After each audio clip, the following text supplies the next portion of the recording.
there's a need for people to come together outside clan.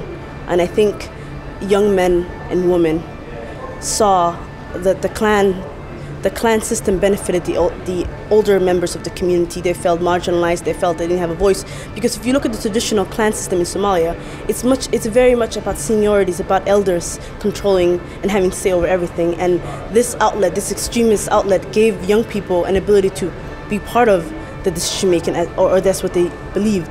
And so it was very appealing. It was a different system that they could go to and feel part of. And that's one of the reasons I think it contributed to extremism.